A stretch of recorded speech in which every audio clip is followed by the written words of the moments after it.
नमस्कार, मिथिला मंच न्यूज में आपका स्वागत है। मैं हूं मनोज और बता दें, दरभंगा में इंटरमीडिएट की परीक्षा प्रारंभ हो चुकी है। छात्रों में डर और एक तरह का दहशत था। कोरोना संक्रमण में 9 महीने घर के अंदर कैद रहने वाले छात्र किस तरह परीक्षा दे पाएंगे, ये एक बड़ा ऐसे में छात्रों ने जो कार्य किया है वो ऑनलाइन की तरफ कई शिक्षकों ने उन्हें पढ़ाया है, उन्हें बताया है। और आज परीक्षा फिजिक्स की जो कल परीक्षा हुई है, हमारे साथ एकेडमी ऑफ फिजिक्स के हैं इंजीनियर आरी खान। इंजीनियर आरी खान जी, आपका स्वागत है। बहुत बहुत धन्यवाद। अभी आपको छात्र बताए होंगे, कल परीक्षा हुई थी फिजिक्स की और पहले दिन जो नए पैटर्न पर प्रश्न पूछे गए थे, छात्रों ने क्या बताया है आपको? देखिए, निश्चित रूप से भारत का ये पहला राज्य है जहाँ पर 1 फरवरी से परीक्षा स्टार्ट हुई है। और फिजिक्स का जो क्वेश्चन के स्तर की बात थी तो बच्चों में एक खुशी का माहौल तो था ही, क्योंकि क्वेश्चन जो सेट किया गया था तो इस बात का ख्याल रखा है शायद बिहार बोर्ड ने कि कोरोना काल में बच्चों की पढ़ाई कहीं ना कहीं प्रभावित हुई थी, तो क्वेश्चन के स्तर को बहुत हाई नहीं ले जाना था। और सबसे सुंदर बात ये थी कि एक भी शॉर्ट टाइप या लॉन्ग टाइप क्वेश्चन में न्यूमेरिकल नहीं पूछे गए। ये बड़ा यूनिक होता है कि जब बोर्ड का पेपर आ रहा हो और उसमें न्यूमेरिकल नहीं हो। दूसरी बात है कि क्वेश्चंस लॉन्ग टाइप की अगर बात करें तो वो भी अच्छे थे। 6 क्वेश्चन थे टोटल, और 6 में 4-5 ऐसे थे जो बहुत पॉपुलर थे, जो हर साल एक कॉमन टीचर भी अगर गेस करता है तो आता है। तो बच्चों का निश्चित रूप से पेपर अच्छा गया था, तो काफ़ी खुश थे बच्चे। अच्छा, ये बताइए, आपके पास छात्र परीक्षा से पहले आएंगे तो काफ़ी डरे समय थे कि कैसा प्रश्न पूछा जाएगा। आप भी थोड़ा सा असमंजस में होते हैं, तो किस तरह के छात्रों को आपने उस समय ट्रेनिंग दी, टिप्स दी, ताकि वो परीक्षा में, आपके जो छात्र थे वो परीक्षा में अच्छे तरीके से प्रश्न का समाधान कर पाए? बहुत सिर्फ छात्रों में ही डर नहीं था सर, टीचर में भी डर था। हम लोग भी बहुत डरे हुए थे, क्योंकि एक ईमानदारी पूर्वक बात कहूँ तो सिलेबस को ईमानदारी से ख़त्म करना, मैं अपनी बात अगर करूँ तो सिलेबस को ईमानदारी से 2 बार भी बुला करके हम लोग ईमानदारी वाला सिलेबस नहीं ख़त्म करवा पा रहे थे, तो खुद भी संतुष्ट नहीं थे। तो बच्चों का मनोबल हम लोग बढ़ा रहे थे कि, और हम लोग को पूरी ये अनुभव था और इस बात से श्योर थे कि क्वेश्चन के स्तर लिमिटेड टॉपिक से ही क्वेश्चन पूछे जाएं। भले ही बिहार बोर्ड ने सिलेबस में कोई कटौती नहीं की थी, बट ये एकदम नोन था कि पेपर के स्तर आसान होंगे। तो बच्चे तो निश्चित रूप से एग्ज़ाम के रात में भी डरे थे वो लोग। हम लोग लगातार उनसे कांटेक्ट में थे, सब लोगों से व्हाट्सएप ग्रुप के थ्रू या हर जगह, और बस यही था कि भरोसा था और एक श्योर थे कि डबल ऑप्शंस, ऑब्जेक्टिव डबल कर देने से संभावनाएं बहुत बढ़ गई थी और चीज़ें बहुत आसान हो गई थी। तो डर तो था ही, बट फाइनली रिजल्ट्स मतलब एग्ज़ाम ईजी रहे। यानी इस बार बता दें 70 प्रश्नों में से ये इस बार की स्थिति थी। और सबसे बड़ी बात ये थी सर कि वो जो ऑब्जेक्टिव भी थे वो परिभाषा बेस्ड थे, डेफिनेशन बेस्ड थे। कोई ट्रिकी ऑब्जेक्टिव नहीं पूछे गए। ऐसा नहीं था कि कोई कॉम्प्लेक्स ऑब्जेक्टिव पूछा गया था, मतलब डायरेक्ट था। मतलब आप देखिए डेफिनेशन है, आप टिक लगाते हुए आगे बढ़िए। तो और कई बार 1-2 क्वेश्चन ऐसे हुए कि जो रिपीटेड ऑब्जेक्टिव भी रहे 2, तो ये भी एक सुंदर पहल कह सकते हैं, बड़े ईजी वे में।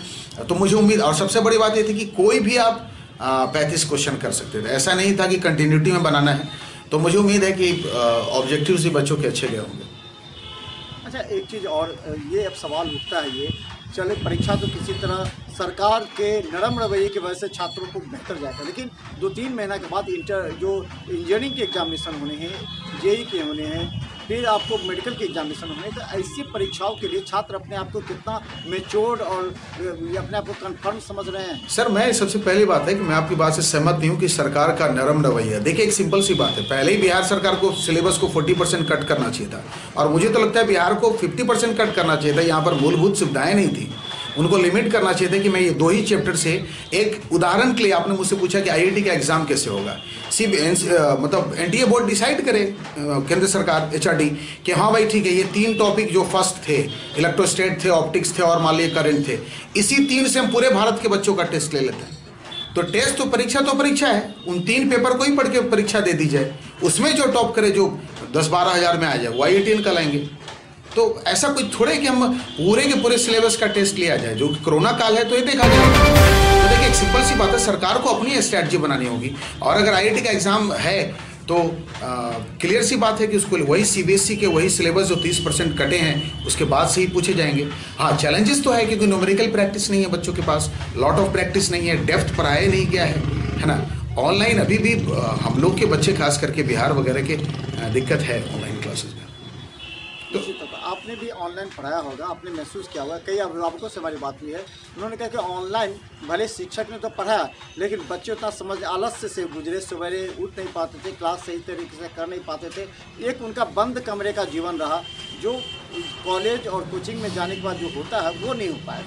क्या आप महसूस करते हैं? अब देखिए सिंपल सी बात है, टेक्निकली जब आप ऑनलाइन की बात करेंगे तो चाहे वो नेट का स्पीड हो और बच्चे जब क्लास मोबाइल के पास होते हैं तो टीचर का उनके अंदर डर नहीं होता, और टीचर के लिए उनका मेहनत नहीं, उनको मालूम है कि सर सामने है नहीं। क्लासरूम में बच्चे अटेंशन फिजिकली नहीं मेंटली भी होते हैं। तो कुछ बच्चे जो थे बहुत कंसंट्रेट थे, कुछ बच्चे 10 मिनट का व्यूज़ आ रहा था, पता चला वो गायब हो जा रहे थे, वो कहीं चले जा रहे थे।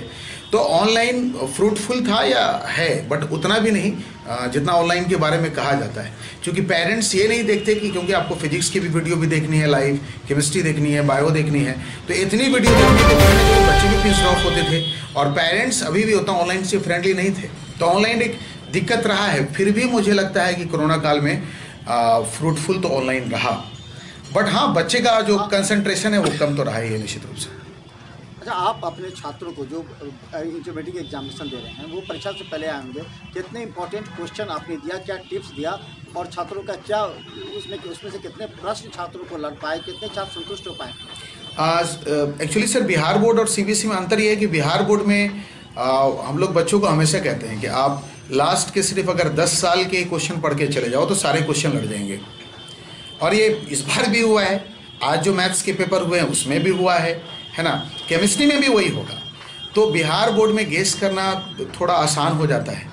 तो हम लोग ने जो लिमिटेड 20-25 लॉन्ग टाइप क्वेश्चंस दिए थे या 30-40 शॉर्ट टाइप दिए थे, तो उसमें से क्वेश्चन सारे के सारे आ गए। 6 में से सिर्फ 3 बनाना था, या 20 शॉर्ट टाइप थे 10 ही बनाने थे आपको, है ना। तो इवन दो लॉन्ग टाइप में सही शॉर्ट टाइप कट करके बना दिया गया था।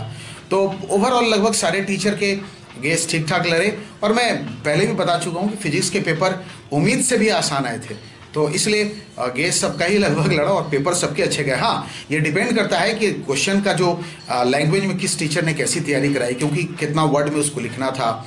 आप देखते हैं कि जब क्वेश्चन के पहले पेज पे लिखा होता है कि विद्यार्थी यथासंभव अपनी भाषा में, तो जैसे एक गेस पेपर से आप रट लेते हैं तो वही गेस पेपर सारे बच्चे पढ़ते तो एवरेज मार्किंग होती है। तो इसलिए हम लोग बच्चों को जब गेस देते हैं तो उसका आंसर भी अपने लैंग्वेज में लिमिटेड वर्ड में क्या क्या रिक्वायरमेंट है, क्या क्या लिखा जाए, पॉइंट वाइज लिखा जाए, कौन कौन सी बातें लिखी जाए जहाँ से मार्क्स उठने की संभावनाएं ज़्यादा हो, तो इन सब का बच्चों पे थोड़ा पॉजिटिव इम्पैक्ट आता है। इस बार हम लोगों ने सारी चीज़ें बना करके उनको रटवा करके पढ़ा करके उनको एग्जामिनेशन हॉल के लिए विदा किया था, तो बड़ा शानदार रिस्पॉन्स रहा अपनी एकेडमी ऑफ फिजिक्स का।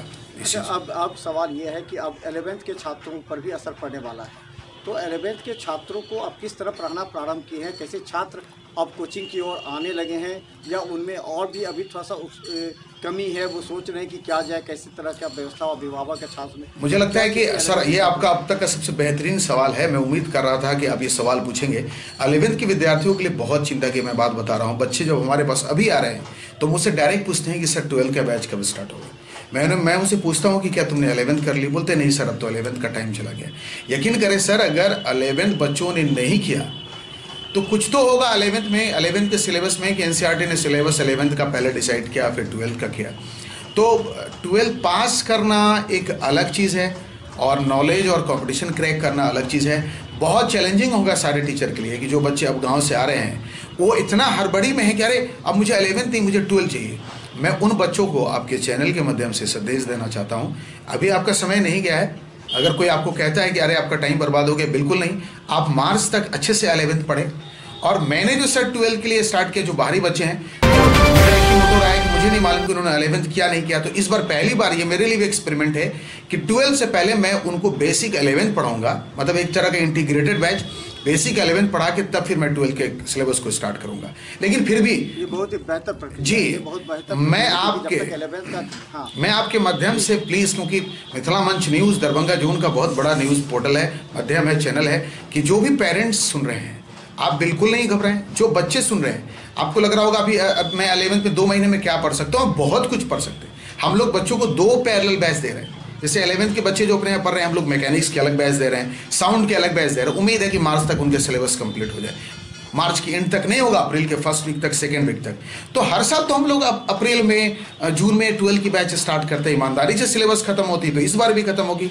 हाँ, इस बार 11th के बच्चों को खुद से ईमानदार होना होगा। और हाँ, उन टीचर को भी मेरा संदेश है, हाथ जोड़ के प्रणाम करता हूँ, आप किसी भी बिना प्रभाव में आए हुए 11th के सिलेबस को अच्छे से पहले कंप्लीट करें बच्चों के, उनका भविष्य न खेलें, और तभी 12th का बैच स्टार्ट करें। ये मेरे तरफ से एक अनुरोध है सारे शिक्षक जो मुझे देख पा रहे हैं। धन्यवाद। हम बता दें, बहुत ही बेहतर प्रयास है, क्योंकि जब तक 11th का जो बेसिक है वो कंप्लीट नहीं होगा, 12th में छात्रों को कोई ज़्यादा फायदा भी नहीं पहुंचेगा। क्योंकि कई ऐसे शिक्षक हैं 11th को बीच में ही छोड़ करके पहले भी 12th स्टार्ट कर देते थे, लेकिन अभी उस शिक्षकों को ईमानदारी बरतनी चाहिए कि मार्च तक, अप्रैल तक कम से कम वो ले लें। इससे अगर सभी शिक्षक इसको अपनाएंगे, यानी कुछ शिक्षक ऐसे जी नामांकन लेते चले जाते हैं और दूसरे के शिक्षक के छात्र चले आते हैं, तो ऐसे में उन लोगों का भटकाव होता है। निश्चित। तो धन्यवाद आरिफ खान जी। हम चाहते हैं कि अब कोचिंग संस्थान उभरे, क्योंकि 9 महीना दयनीय स्थिति रही शिक्षकों की, कोचिंग संस्थान की, छात्रों की। उन सबसे उभरने के लिए हमारा यह प्रयास है, क्योंकि हम चाहते हैं दरभंगा के छात्र निश्चित तौर पर गुणात्मक शिक्षा ले सकें। तो धन्यवाद। हमारे साथ है जो इंजीनियर आरिफ खान, जो काफ़ी अनुभवी शिक्षक हैं, लगातार इनके छात्र सफलता